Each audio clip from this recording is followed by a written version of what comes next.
Welcome to the 64th episode of the hot issue.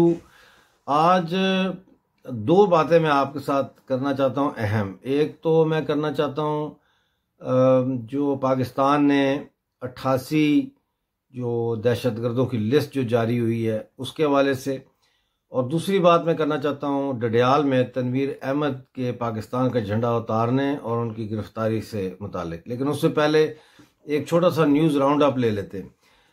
इस वक्त जो पाकिस्तानी मकबूजा जम्मू कश्मीर और पाकिस्तानी मकबूजा गिलगित बल्तिस्तान में शदीद लोड शेडिंग जारी है। लोड शेडिंग से मुराद होती है कि बिजली की कमी की वजह से जो बिजली की कंपनी है पीछे से वो अपना बिजली की जो रसद होती है उसको बंद कर देते हैं 12-12 घंटे के लिए। गर्मी शदीद है और गर्मी में जो है वो पंखे नहीं चलते, एसी नहीं चलते, तो लोग जो है वो बिलबिला उठते हैं। और इस वक्त जो है वो काफ़ी सारे एहतजाज जो है वो हो रहे हैं। आज भी ऐसा ही एक एहतजाज जो है वो वहाँ पे POJK में हुआ है और उसमें डडियाल में ये मुजाहरा हुआ है और बिजली की लोड शेडिंग के ख़िलाफ़ धरना भी हुआ है। और ये सदाए हक पार्टी है एक, उसने ये ऑर्गेनाइज़ किया था, तो काफ़ी लोग इसमें शामिल हुए। और दूसरी तरफ जो है ख़बर ये है, आपको दे दूं कि इस वक्त गिलगित में पानी की बड़ी शदीद कमी है। आप जानते हैं कि गिलगित बल्तिस्तान जो है वहाँ ग्लेशियर्स हैं, सारा कुछ है, लेकिन उसके बावजूद वहाँ लोगों के पास पीने का पानी नहीं है। बूंद बूंद को लोग तरस रहे हैं। और इसी हवाले से वहदत कॉलोनी जुडियाल जो है वहाँ पे इतनी शदीद पानी की किल्लत हो गई है कि लोग जो है वो सरापा एहतजाज हैं। और पानी न होने की वजह से जो है फसलें जो हैं वो भी सूख गई हैं और दरख्त भी सूख रहे हैं। तो it's a critical situation environmental point of view से भी। इसी तरह यासीन जो है वहाँ का जो कमर्शियल एरिया है ताउस, वहाँ पे भी पीने का पानी नहीं है। ये गिलगित बल्तिस्तान है। भिम्बर जो है वहाँ पे गुर्बत इतनी इंतहा को पहुँच चुकी है भिम्बर में POJK में कि वहाँ दुकानों पे ग्राहकों से ज़्यादा भिखारियों की आमदोरफ्त है। और ये भिखारी जो हैं इनमें ख्वातीन और नौजवान लड़कियां जो हैं उनकी तादाद जो है वो बहुत ज़्यादा है। और लोग दुकानदार जो है वो कंप्लेन भी कर रहे हैं कि जी ये क्या हो रहा है कि हमारी दुकानों पे ग्राहक की जगह भिखारी आ रहे हैं, यानी कि हम कुछ कमाएंगे तो भिखारियों को देंगे। तो वहाँ पे बेरोज़गारी जो है वो इस हद तक बढ़ चुकी है। तो ये कुछ थोड़ी सी चीज़ें थी जो मैं आपके साथ शेयर करना चाह रहा था। पाकिस्तान के हवाले से एक और चीज़ जो अफेक्ट करेगी गिलगित बल्तिस्तान और POJK को, वो ये है कि पाकिस्तान और जो मिनिस्ट्री ऑफ हेल्थ है उन्होंने अप्रूवल कर दिया है कि जो मेडिसन है उसमें उसकी जो कीमतें हैं उनमें 10% का इजाफा किया जाएगा। तो ये जो अप्रूवल है ये ministry of health services regulation and coordination जो है उसने ये किया है। अब आते हैं हम पाकिस्तान ने जो लिस्ट जारी की थी उसमें हम जानते हैं कि दाऊद इब्राहिम का नाम था, उसमें मसूद अजहर का नाम था, उसमें लखवी का ज़की रहमान जो लखवी है उसका नाम था, उसमें हाफिज सईद का नाम था, ये सारे नाम थे। और इसमें सबसे ज़्यादा जो इम्पोर्टेंट चीज़ थी वो ये थी कि पाकिस्तान ने पहली दफ़ा ये इकबाल जुर्म किया कि उनके पास दाऊद इब्राहिम है। लेकिन अगले ही दिन इसकी उन्होंने तरदीद कर दी और ये तरदीद हुकूमत की तरफ से आई, यानी इमरान खान की तरफ से ये तरदीद आई कि जी हमारे पास वो नहीं है। ये तो यूनाइटेड नेशन ने जो लिस्ट जारी की है उसमें उसका नाम दिया गया है और उसमें यह कहा गया कि वो पाकिस्तान में, लेकिन दाऊद इब्राहिम पाकिस्तान में नहीं है। भाई पाकिस्तान में नहीं है तो कहाँ है? ज़मीन खा गई या आसमान खा गया या ज़मीन निकल गई? वेयर इज़ ही? बात यह है कि दाऊद इब्राहिम बिल्कुल पाकिस्तान में ही मौजूद है, लेकिन पाकिस्तान ने ये यू टर्न क्यों लिया? मेरा इस हवाले से ये तज्जिया है कि दाऊद इब्राहिम ने इस खबर के बाद कि पाकिस्तान ने यह कबूल लिया है कि वो वहीं है पाकिस्तान में, दाऊद इब्राहिम ने पाकिस्तान को थ्रेटन किया है कि अगर दाऊद इब्राहिम को किसी के हवाले किया गया, ख़ास तौर पर भारत के हवाले किया गया, तो वो बहुत सारे जो ISI के राज हैं वो फाश कर देगा। तो इस तरह से एक ब्लैकमेल टैक्टिक्स के ज़रिए दाऊद इब्राहिम ने प्रेशर डाला है पाकिस्तानी गवर्नमेंट पे कि वो डिनाई करे कि दाऊद इब्राहिम जो है वो पाकिस्तान में मौजूद है। अब दाऊद इब्राहिम के बारे में मैं पहले भी एक वक्त कह चुका हूं, जब कोविड-19 का ज़्यादा ज़माना चल रहा था और इसकी फैमिली को कोविड हो गया था और ये सब वहाँ के मिलिट्री हॉस्पिटल में कराची में अंडर ट्रीटमेंट थे। तो मैंने उस वक्त भी ये कहा था कि दाऊद इब्राहिम अब एक लाइबिलिटी बन चुका है पाकिस्तान के लिए। एक तो ये है कि दाऊद इब्राहिम के जितने रिसोर्सेज थे या उसकी जो कमाई थी, उसके बहुत सारे जो रास्ते हैं वो बंद हो गए हैं। स्मगलिंग के रास्ते बंद हो गए हैं और जो भी अंडरवर्ल्ड की कमाई थी उसके रास्ते बंद हो गए या कम हो गए हैं इस हद तक कि अब दाऊद इब्राहिम जो है वो पाकिस्तान की ISI के जो कोवर्ट ऑपरेशंस हैं उनकी फाइनेंस के लिए मज़ीद पैसे नहीं दे सकता, इसलिए अब वो उनके लिए एक लाइबिलिटी बन चुका है। इसके अलावा भारत ने जो इतना प्रेशर डाला हुआ है और यूनाइटेड नेशंस की तरफ से जो प्रेशर है उसकी वजह से भी दाऊद इब्राहिम एक लाइबिलिटी है। अब दाऊद इब्राहिम का हल क्या है? दाऊद इब्राहिम का हल जो पाकिस्तान की टेक्स्ट बुक हल है वो ये है कि दाऊद इब्राहिम को असैसिनेट कर दिया जाए। लेकिन प्रॉब्लम ये आ रही है कि अगर दाऊद इब्राहिम को पाकिस्तान में असैसिनेट किया गया तो फिर जाहिर है उसका जनाजा होगा और वो बात खुल के सामने आ जाएगी कि दाऊद इब्राहिम जो था वो पाकिस्तान में ही था। इसलिए पाकिस्तान की ये कोशिश ज़रूर होगी कि दाऊद इब्राहिम किसी न किसी तरीके से दुबई चला जाए या किसी दूसरी कंट्री में चला जाए, साउथ अफ्रीका चला जाए और वहाँ इसको असैसिनेट किया जाए। लेकिन दाऊद इब्राहिम ने भी कच्ची गोलियां नहीं खेली। वो पाकिस्तान से कहीं जाने वाले पाकिस्तान से कहीं जाने वाले नहीं हैं। तो ये एक अब कैट एंड माउस किस्म की जो है ना एक गेम चल रही है पाकिस्तान में। पाकिस्तान को मेरा मशवरा यही है कि आप थोड़ा सा लीडर वो होता है जो अपनी रिस्पॉन्सिबिलिटी ले किसी चीज़ की। गलती की है तो उसको तस्लीम करे और उसको रेक्टिफाई करे।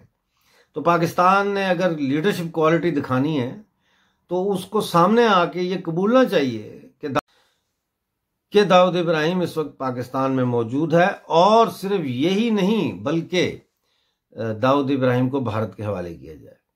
तो ये तो दाऊद साहब के हवाले से बात करनी थी। दूसरी बात तनवीर अहमद जो है वो ब्रिटिश सिटीजनशिप होल्ड करते हैं। उनका ताल्लुक जम्मू कश्मीर से है और वो काफ़ी साल पहले पाकिस्तान चले गए थे और फिर वहाँ से वो पाकिस्तानी मकबूजा जम्मू कश्मीर में चले गए और वहाँ पे उन्होंने रिसर्च का काम शुरू किया, अपनी कोई NGO वगैरह बनाई और उन्होंने एक सर्वे भी किया था जो बड़ा अखबारों में शाया हुआ था, जिसमें उन्होंने ये साबित करने की कोशिश की थी कि मेजॉरिटी जो है POJK के लोगों की वो ना भारत के साथ रहना चाहती है और ना ही वो पाकिस्तान के साथ रहना चाहती है, बल्कि वो इंडिपेंडेंट रहना चाहते हैं। ये रिपोर्ट जो है बज़ाहिर तो बड़ी एक न्यूट्रल रिपोर्ट थी, लेकिन इसका जो टिल्ट है वो पाकिस्तान की तरफ था, इसलिए कि पाकिस्तान कभी भी ये नहीं चाहता कि कोई ऐसी मूवमेंट जो है POJK में उभर कर सामने आए जो भारत के साथ इलाहा करने की बात करे या भारत के साथ जुड़ने की बात करे।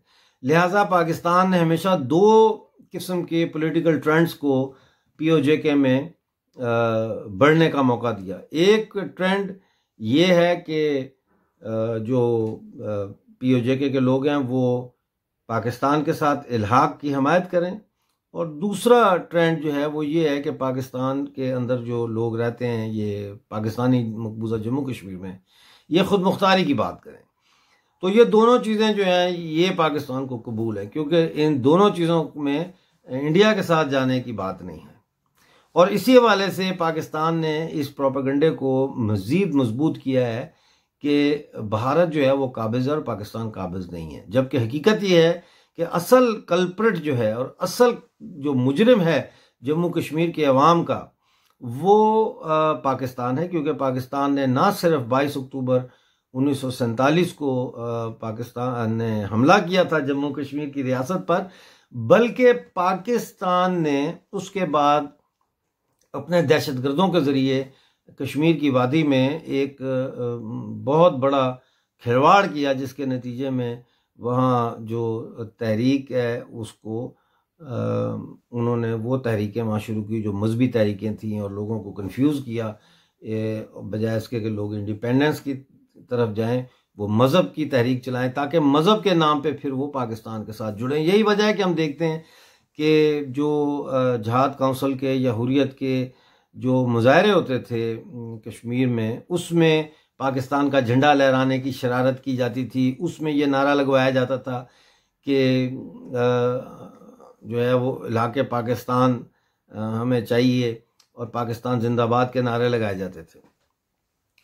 अब इस बैकग्राउंड में हाल ही में तनवीर अहमद साहब जो हैं, इन्होंने डडियाल से में ये रहते हैं, तो इन्होंने डडियाल में एक चौक है जिसका नाम मकबूल भट्ट शहीद चौक रखा हुआ है। मकबूल भट्ट वो हैं जिनको तिहाड़ जेल में 84 में इंडियन गवर्नमेंट ने फांसी दी थी। उनके ऊपर काफ़ी कत्ल के मुकदमे थे और दहशतगर्दी के भी मुकदमे थे। तो जब यूके में जो इंडियन डिप्लोमेट हैं महातिर, उनको जब असैसिनेट किया गया तो उसका इल्ज़ाम JKLF पर आया और JKLF के हवाले से फिर ये मास्टरमाइंड जो है मकबूल भट्ट को करार दिया गया, और उनको जो उनकी फांसी की सज़ा हुई थी लेकिन वो अभी उस पर अमल नहीं हुआ था, तो फिर उस पर अमल करके उनको तिहाड़ जेल में फांसी दे दी गई।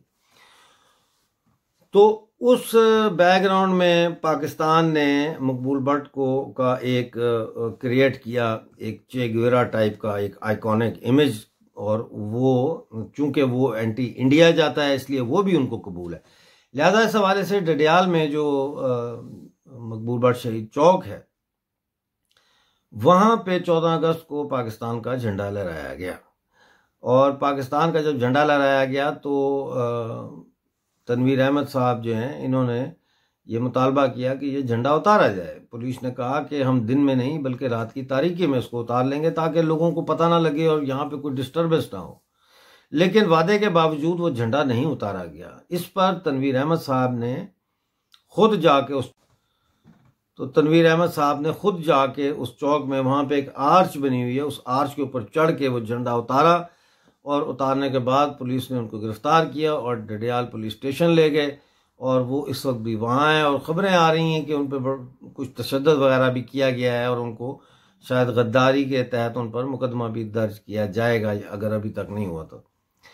दोस्तों, बात यह है कि मैं ज़ाती तौर पर इंडिविजुअल जो एडवेंचरिज्म है और इंडिविजुअल टेररिज्म जो है, इसके मैं हक में नहीं हूँ। इसलिए कि इंडिविजुअल एडवेंचरिज्म जो होता है, पहली बात तो यह है कि एडवेंचरिज्म जो होता है ये अपॉर्चुनिज्म को छुपाने के लिए किया जाता है।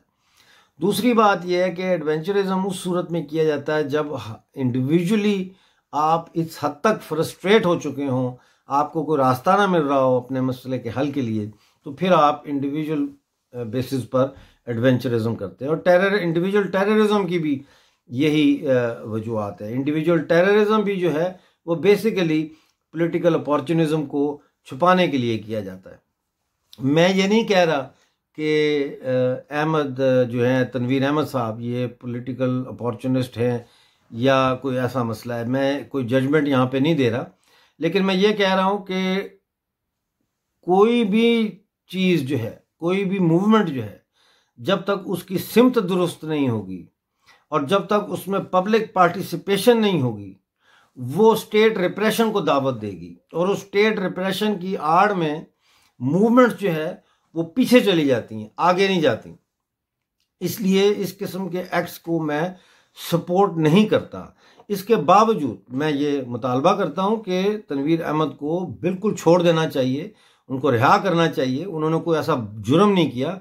जब उन्होंने दरख्वास्त दी कि झंडा उतारना है और गवर्नमेंट ने माना कि उतारेंगे, तो फिर अगर उन्होंने खुद उतार दिया तो इसमें कोई ऐसा बड़ा नहीं है। लिहाजा ऐसा क्यों क्रिएट किया गया माहौल जिसमें एक हाइप क्रिएट की गई झंडे के हवाले से, ये सवालात हैं जिनके जवाबात अभी हमारे सामने नहीं हैं।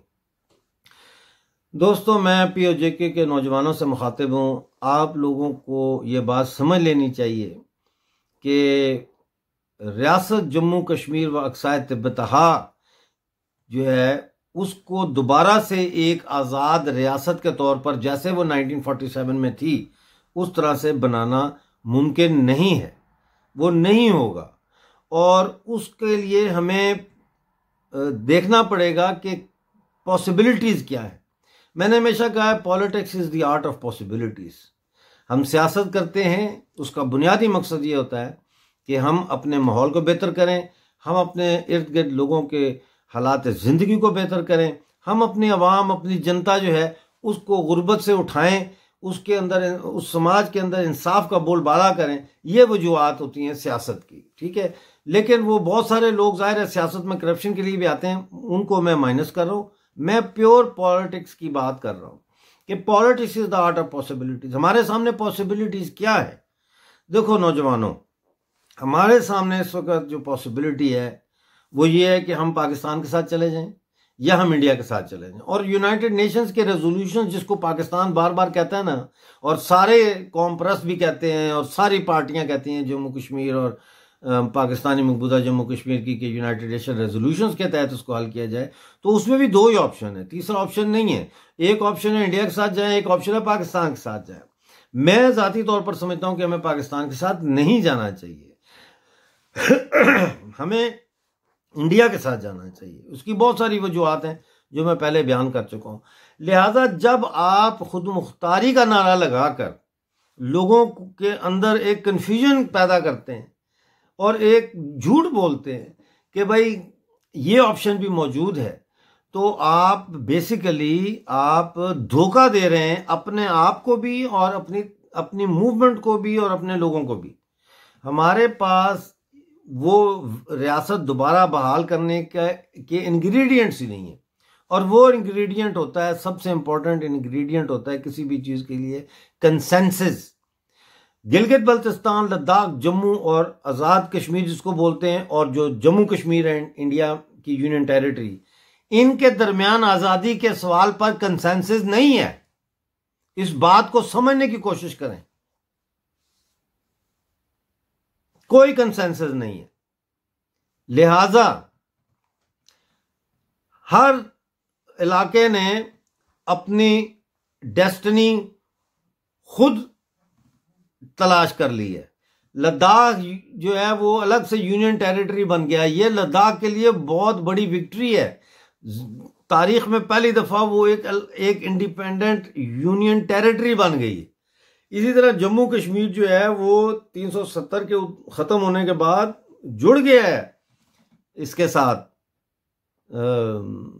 इंडिया के कॉन्स्टिट्यूशन के साथ जुड़ गया है। अब जो इंडिया के कॉन्स्टिट्यूशन की जो आर्टिकल्स हैं वो सारी वहाँ लागू होती हैं, वहाँ इंसाफ है, वहाँ डेवलपमेंट शुरू हो गई है बहुत ज़्यादा। पहले भी हो रही थी लेकिन अब स्पीड अप हो गई है। गिलगित बल्तिस्तान का तो बुरा हाल है। वो तो बिल्कुल उनको समझ ही नहीं आ रही कि वो कभी कहते हैं हमें सूबा बना दो, कभी कहते हैं हमें आईनी हकूक दे दो, समझे कि नहीं। तो ये गिलगित बल्तिस्तान को इस वक्त सबसे ज्यादा इस चीज की जरूरत है कि वो अपना डेस्टिनी जो है उसकी सिमत को दुरुस्त करें। उनका इसके अलावा और कोई चारा नहीं है कि वो लद्दाख के साथ जुड़ें और लद्दाख के साथ जुड़कर इंडियन यूनियन टेरिटरी का हिस्सा बने। इसी तरह मैं कहता हूं कि पाकिस्तानी मकबूजा जम्मू कश्मीर को भी जो है वो इंडिया के जम्मू के साथ जुड़ के इंडियन यूनियन का हिस्सा बनना चाहिए। हम बहुत पीछे रह गए हैं। क्या हमारी यही शिनाख्त है कि हमने यूरोप में टैक्सियां चलानी है, हमने अमेरिका में टैक्सियां चलानी है, हमने यहाँ टेक अवेज के ऊपर जो है वो डोनर काटना है? ये हमारी शिनाख्त है, ये हमारी डेस्टिनी है? तो please take a break, think, take a deep breath, think without any prejudice कि आप मुसलमान हैं तो वो हिंदू हैं, तो ये सब प्रोपेगेंडा है अंग्रेजों का। जो है ये 1857 की जंग आज़ादी के बाद बड़े सोचे समझे तरीके के साथ हमें कम्युनल बुनियादों पर हिंदुस्तान में तकसीम किया गया। इसको समझें। तो दोस्तों, मैं आज की वीडियो को दो बातों पर ख़त्म करूंगा। नंबर 1 ये कि पाकिस्तान जो है वो दाऊद इब्राहिम को दोबारा एक्सेप्ट करे कि वहाँ है और इंडिया के हवाले करे। और दूसरा ये कि तनवीर अहमद साहब को बगैर किसी, यानी जिसको कहते हैं ना अनकंडीशनल बुनियादों पे, उनको रिलीज किया जाए। Thank you.